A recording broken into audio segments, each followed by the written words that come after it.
Hello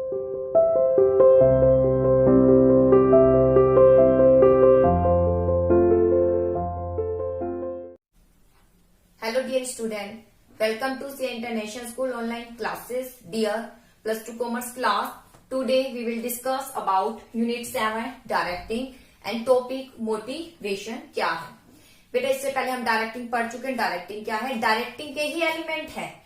directing का element supervision है, motivation. अब सुपरविजन लेसन तो कट हो चुका है, लेकिन सुपरविजन है क्या मैं बता चुकी हूँ। अब आता है मोटिवेशन क्या है। तो मोटिवेशन के ऊपर लेसन है आपका। मोटिवेशन हम डिस्कस करेंगे, क्योंकि डायरेक्टिंग बेटे स्टाफिंग में व्यक्ति को तो लगा दिया। अब लगाने के बाद व्यक्ति में मूवमेंट कब आई, वो काम अच्छे से कैसे करेगा, क्योंकि काम तो करेगा वो जब लगाया गया है, लेकिन काम करते समय कहीं ना कहीं देखा जाता है वो अपनी 100% कैपेसिटी का प्रयोग नहीं करता है। कहीं ना कहीं वो कमी कर देता, अपनी एफिशिएंसी को प्रयोग करने में कमी कर देता है। ठीक है, तो अब उसको कैसे हम मोटिवेट करें कि वो 100% कैपेसिटी का प्रयोग करे। तो उसके लिए एक ही साधन है, क्या है? मोटिवेशन। तो मोटिवेशन इसी पर आधारित है कि व्यक्ति जो 100% कैपेसिटी का प्रयोग नहीं करता, जनरली माना जाता है वो 60% कैपेसिटी का ही यूज करता है, 40% उसकी यूजलेस ही रह जाती है। तो उस 40% को भी हम यूज करवाए और अपनी संस्था को लाभ हो, उसे भी लाभ दे। इसके लिए हमें उसे क्या करना पड़ता है? समय समय पर मोटिवेट करना होता है। बेटा जैसे मान लीजिए आप अगर आपकी परफॉर्मेंस अच्छी नहीं होती है, ठीक है, तो हम आपको डांटते भी हैं, लेकिन किसी दिन आपने बहुत अच्छी परफॉर्मेंस दी, आपने बहुत अच्छा टेस्ट दिया, आपने हमें टीचर को बहुत अच्छा से सुनाया, फिर टीचर क्या करते हैं उस दिन आपकी बहुत तारीफ करते हैं। तो और कुछ नहीं, ये क्यों किया जाता है? ताकि आप मोटिवेट हो आगे और अच्छा करने के लिए। तो मोटिवेशन इसी पर आधारित है। तो चलिए हम डिस्कस करते हैं मोटिवेशन क्या है। जनरली बेटा संस्था में 2 रिसोर्सेज होते हैं, आपको पता है। एक तो फिजिकल रिसोर्सेज है और दूसरा कौन सा रिसोर्सेज है? मैन रिसोर्सेज है। एक तो मटेरियल रिसोर्सेज है, ठीक है, जो फिजिकल रिसोर्सेज है, और दूसरा है मैन रिसोर्सेज। ये पैसिव मीन है फिजिकल रिसोर्स, और ये क्या है? एक्टिव मीन है। तो बेटा जब ये एक्टिव मीन पैसिव मीन के साथ काम करेगा तभी संस्था के ऑर्गेनाइजेशनल गोल क्या हो जाएंगे? प्राप्त हो जाएंगे। लेकिन देखा जाता है ये एक्टिव मीन अपनी 60% कैपेसिटी का प्रयोग करता है, 40% रह जाती है। अब 40% का हम कैसे यूज करें? इस 40% का हम यूज करवा सकते हैं व्यक्ति को क्या करके? मोटिवेट करके। और व्यक्ति मोटिवेट कैसे होगा? जब हमें उसकी नीड का पता होगा, व्यक्ति चाहता क्या है, क्या चाहता है, कि वो अगर उसकी चाह को, उसको हिडन कुछ आवश्यकता है, अगर हम उसको पता कर ले तो उस पर हम काम कर सकते हैं और उसको मोटिवेट कर सकते हैं। मान लीजिए व्यक्ति प्रमोशन चाहता है, लेकिन उसे लग रहा है प्रमोशन के कोई मार्ग नहीं है। अब हम अगर संस्था में प्रमोशन की पॉलिसी लागू कर दिया जाए कि प्रमोशन होगा ही, ये पोस्ट प्रमोशन के थ्रू ही फिल की जाएगी, बाहर से व्यक्ति नहीं आएगा, तो व्यक्ति इससे क्या होगा? मोटिवेट होगा। उसे लगेगा अगर मैं अच्छे से काम करूंगा, बेहतरीन काम करूंगा, तो ये पोस्ट आने वाले समय में मुझे ही मिलेगी। तो कहीं ना कहीं वो उसकी नीड उसको मोटिवेट करेगी अच्छे से काम करने के लिए। यही कहलाया जाता है मोटिवेशन। अब देखा जाता है व्यक्ति की कितनी एफिशिएंसी से कार्य, जितना एफिशिएंसी से कार्य करेगा उतना ही मटेरियल यानी पैसिव मीन का अच्छे से प्रयोग हो पाएगा, ऑर्गेनाइजेशन गोल प्राप्त हो पाएंगे। लेकिन एफिशिएंसी संस्था की 2 फैक्टर पर निर्भर करती है। एफिशिएंसी ऑफ पर्सन डिपेंड करती है 2 फैक्टर पर। Level of ability to do our, काम करने की योग्यता, एंड विलिंगनेस। बेटा ये पहले बता दिया था, जब व्यक्ति को अपॉइंट किया जाता है तो देखा जाता है उसमें एबिलिटी हो, और दूसरा बहुत जरूरी है विलिंग, कि एबिलिटी तो है काम करने के लिए, अगर विलिंग ही नहीं है काम करने के लिए कैसे काम करेगा? नहीं करेगा। आप साइंस तो पढ़ सकते हो, लेकिन साइंस के लिए आप विलिंग ही नहीं है, इसलिए आप कॉमर्स में आए हो। अगर साइंस में पहुंचा दे आपके पेरेंट्स की साइंस पढ़नी है, तो आप नहीं पढ़ेंगे मन लगाकर, आप एफिशिएंसी आपकी रह जाएगी, डाउन ही रह जाएगी, आप अपनी 100% कैपेसिटी का प्रयोग नहीं कर पाएंगे। इसलिए पर्सन की एफिशिएंसी 2 फैक्टर पर निर्भर करती है। एक तो एबिलिटी क्या है काम करने की, और दूसरा विलिंग। अब आता है कि एबिलिटी को हम कैसे निर्धारित करते हैं। अगर एबिलिटी का क्वेश्चन देखें तो एजुकेशन और ट्रेनिंग देकर, कुछ नॉलेज देकर, फिर आप काम सीख रहे हो कुछ आर्ट के थ्रू, मत आपको करवाकर, ठीक है, तो हम ये क्या कर सकते हैं? ट्रेनिंग जैसे जॉब से रिलेटेड एजुकेशन, कुछ नॉलेज हम आपको दे रहे हैं थियोरटिकल, ठीक है, तो इस तरीके से आपकी एबिलिटी को हम इंक्रीज कर सकते हैं। सेकंड आता है विलिंग कैसे करे, व्यक्ति की इच्छा को कैसे हम इंप्रूव करें कि व्यक्ति इस कार्य को करे। तो उसके लिए हमें क्या करना पड़ता है? उसके लिए हम किसका यूज करते हैं? मोटिवेशन का, व्यक्ति को मोटिवेट किया जाए। अब हम कह रहे हैं कि बेटा स्टडी के अलावा कुछ आपको स्पोर्ट्स में भी आना चाहिए, स्पोर्ट्स में भी आपको एंटर करना चाहिए। आप कहते जी नहीं हम तो स्टडी ही करेंगे। फिर हम आपको मोटिवेट करते हैं, बेटा स्टडी में तो आपने अच्छा नाम कमा ही रहे हैं, आपको स्पोर्ट्स में भी एंटर करना चाहिए, क्योंकि स्पोर्ट्स में भी आज इसकी वैल्यू कम नहीं है, इसमें भी आपको बहुत ज्यादा आगे क्या होगा, प्रॉफिट होगा। आपको यहाँ भी अपना नाम करना चाहिए, आपको ऑलराउंड डेवलपमेंट करना चाहिए। कहीं ना कहीं हम आपको बहुत अच्छी बातें बताते हैं जिससे आप क्या हो जाते हैं, मोटिवेट हो जाते हैं कहीं ना कहीं उस फील्ड में एंटर करने के लिए। तो विलिंग करेंगे कैसे, मोटिवेट करके। हम कहेंगे कि आपको ये प्राइज भी मिलेगा, ठीक है। मैराथन रेस है तो मैराथन रेस में आपको पार्टिसिपेट करना चाहिए, क्योंकि आप अच्छी रेसिंग करते हैं, आपकी कैपेसिटी बहुत अच्छी है रेसिंग में, तो आप उसमें जो है अच्छा परफॉर्मेंस दे सकते हैं, ठीक है। तो हम इसके साथ हम कहते हैं कि अगर आप मान लीजिए फर्स्ट पोजीशन पर आएंगे तो आपको 1 लाख रुपीज मिलेंगे। तो कहीं ना कहीं वो चीज आपको मोटिवेट करेगी वहां पर एंटर करने के लिए।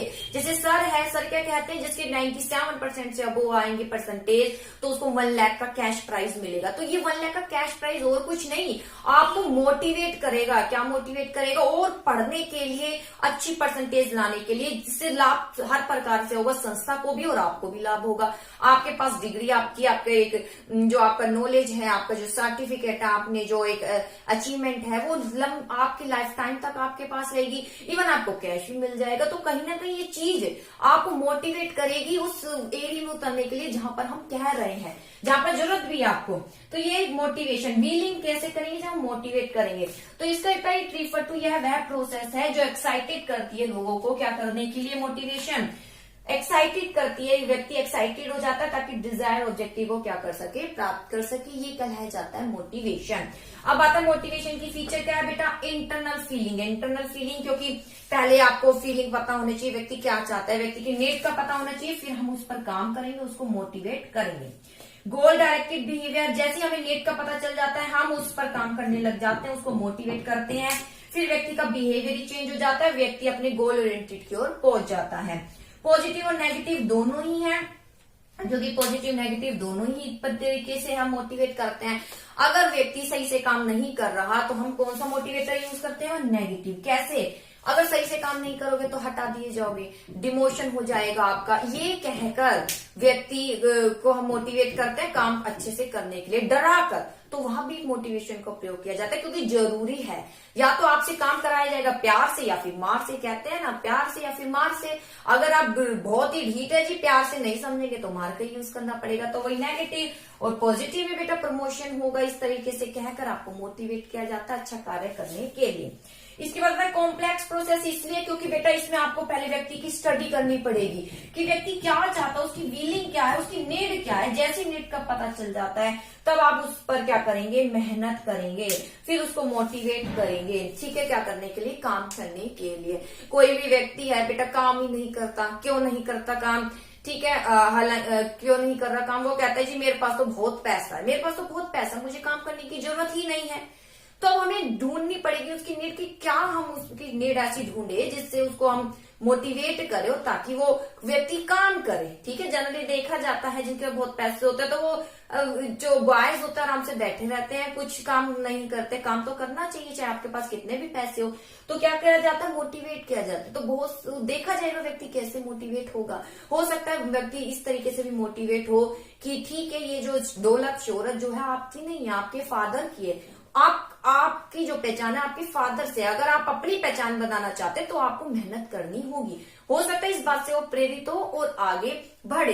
तो कहीं ना कहीं हमें नीड का पता होना चाहिए, इसलिए क्या है, कॉम्प्लेक्स प्रोसेस। इसके बाद आता है बेटा, ये इसकी फीचर कंप्लीट हो चुकी है। अब आता है मास्लो नीड हायरार्की थ्योरी क्या है। मास्लो नीड थ्योरी बहुत ही इंपॉर्टेंट थ्योरी है बेटा। देखिए, advocate of this theory Abraham Maslow ने इसे दिया है। फर्स्ट ऑफ ऑल प्रेजेंट किया नीड थ्योरी को, यानी आवश्यकता क्रम को, इन 1943 में। ये आपको सब याद होना चाहिए। मास्लो ने डेवलप करी मोटिवेशन की चेन, क्योंकि व्यक्ति की जो नीड है वो काउंटलेस है, उसको एक कैटेगरी दी है कि ये तो नीड है, कॉमन जो बेसिक नीड है, ठीक है। जैसे example, need which are more sharply, जो नीड सबसे ज्यादा जरूरत की है उसको सबसे पहले सेटिस्फाई करना चाहिए, जो कम जरूरत की है उसके बाद सेटिस्फाई करना चाहिए। मास्लो ने इसको डिवाइड किया है ह्यूमन नीड को निम्नलिखित प्रकार से 5 पार्ट में। वो देखिए किस प्रकार से डिवाइड किया है। बेटा ये बहुत इंपॉर्टेंट थ्योरी है मास्लो थ्योरी, आपको इसे अच्छे से याद करना है। 1943 में इसने दिया था और आगे तक चलेगी ये थ्योरी, आप आगे भी पढ़ेंगे कॉलेज लेवल में। तो वहां भी आप देखेंगे कि ये थ्योरी वहां भी चलेगी। तो बेटा मास्लो नीड थ्योरी, तो मास्लो ने सबसे पहले दी है फिजियोलॉजिकल थ्योरी नीड। पहले इसने क्या बोला है, कौन सी नीड आती है, पैरामिड बताया इसने, फिजियोलॉजिकल, ठीक है, मैं वेबिना पैरामिड की ही बता रही हूँ, फिजियोलॉजिकल नीड के बारे में बताया है। फिजियोलॉजिकल नीड क्या होती है, शारीरिक आवश्यकताएं, जैसे कि क्या चाहिए होता है व्यक्ति को, रोटी, कपड़ा, मकान, ये सब चाहिए होता है, ठीक है, रोटी है, कपड़ा है, क्लोथ है, शेल्टर है, ये सब व्यक्ति को चाहिए होता है। इन दिस कैटेगरी में नीड इंक्लूड है जो सबसे पहले व्यक्ति के रहने के लिए जरूरत है, जैसे इसमें शेल्टर, क्लोथिंग, स्लीप, ये फिजियोलॉजिकल नीड्स कहलाई जाती है। इसके बाद आता है सेफ्टी नीड, जब व्यक्ति की शरीर की आवश्यकताएं पूरी हो जाती है तो वो क्या चाहता है, सेफ्टी चाहता है।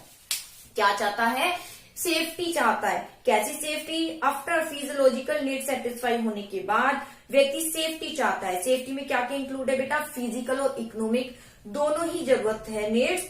फिजिकल सेफ्टी मतलब फिजिकली रूप से आपको सेफ्टी मिले। फिजिकल सेफ्टी में क्या है कि आपको डिसीज है, अटैक है, इन सभी से सुरक्षा मिले, आप ये चाहते हैं। और इकोनॉमिक सेफ्टी, इकोनॉमिक यानी मनी, मनी से रिलेटेड क्या सेफ्टी चाहते हैं आप, मनी से रिलेटेड सेफ्टी चाहते हैं कि आपको जो है लंबे समय आपको पेंशन मिले, ठीक है, ये सब इकोनॉमिक क्या कहलाई जाती है, सेफ्टी। जब ये सेफ्टी, जब ये नीड पूरी हो जाती है फिर अगली नीड की ओर देखते हैं। आपके पास पैसा भी है, आप बीमारियों से भी बचे हुए हैं, रोटी, कपड़ा, मकान सब है।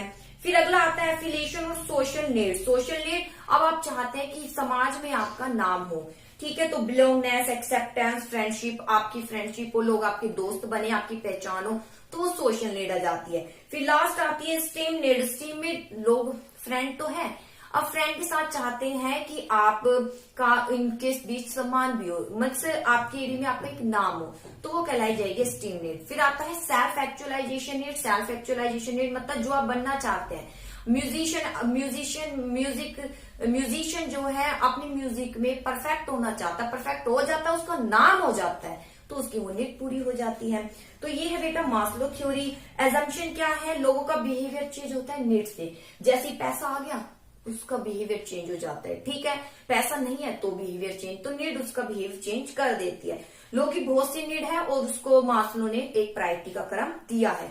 Motivation and with satisfaction of need, जैसे एक नीड का सेटिस्फेक्शन हो जाती है तो मोटिवेशन वहां एंड हो जाता है, फिर दूसरी नीड शुरू हो जाती है। रोटी, कपड़ा, मकान है, फिर आप सेफ्टी नीड चाहोगे, सेफ्टी नीड है, फिर आप चाहोगे मेरे फ्रेंड और फ्रेंड भी है, फिर आप चाहोगे मेरे सम्मान भी हो, ये शुरू हो जाता है। पीपल जो है मूव करते हैं हाई नीड की ओर, जैसे लोअर नीड क्या हो जाती है, सेटिस्फाई। पहले रोटी, कपड़ा, मकान चाहिए, ये है, फिर आगे नीड की ओर आप फ्लो हो जाते हैं। तो ये है बेटा। इसके बाद आता है कंक्लूजन क्या है, अगर हम एनालिसिस करें, इंडिविजुअल की बहुत सी नीड है, इसको डिटरमाइन किया गया है, और जैसे ही व्यक्ति की एक नीड सेटिस्फाई होती है कंक्लूजन यही निकलता है, तो व्यक्ति सेकंड नीड की ओर, सेकंड नीड पूरी होती है तो थर्ड की ओर वो पहुंच जाता है। इसकी आलोचना क्या की है, आलोचना ये की गई है कि मास्लो जो थ्योरी है परमानेंट नहीं है, जरूरी नहीं है कि व्यक्ति सेफ्टी नीड तो ठीक है, सेफ्टी नीड के बाद एस्टीम जरूरी नहीं है, सेफ्टी के बाद सोशल नीड चाहे, वो सेल्फ एक्चुअलाइजेशन नीड भी चाह सकता है, ठीक है, तो जरूरी नहीं है कि ऐसा ही हो हर सिचुएशन में। It is not necessary that need only one category strong at time remain unimportant, और ऐसा जरूरी नहीं है कि अगर हम एक नीड की ओर देखें कि वो ही बहुत ज्यादा इंपॉर्टेंट है बाकी अनइम्पोर्टेंट है, ऐसा भी जरूरी नहीं होता है, ठीक है। कुछ सिचुएशन में कुछ व्यक्तियों के लिए तो यही आलोचना बताई गई है, ठीक है बेटा। तो ये थी थ्योरी, आई होप समझ आई होगी। और ज्यादा अगर आप डिटेल पर जाना चाह रहे हैं इसकी, तो आप क्लासरूम ऐप पर आप वीडियो देख सकते हैं, वहां पर भी, ठीक है। फिर भी मैंने काफी जो मेन लाइन आपको लिखनी है, जो मेन लाइन आपको पता होनी चाहिए, उसके थ्रू ही आपको यहाँ समझाया है। ओके बेटा, आप पूरे कोशिश की है समझाने की, फिर भी समझ नहीं आए तो आप मैसेज कर ही सकते हो। ओके बेटा।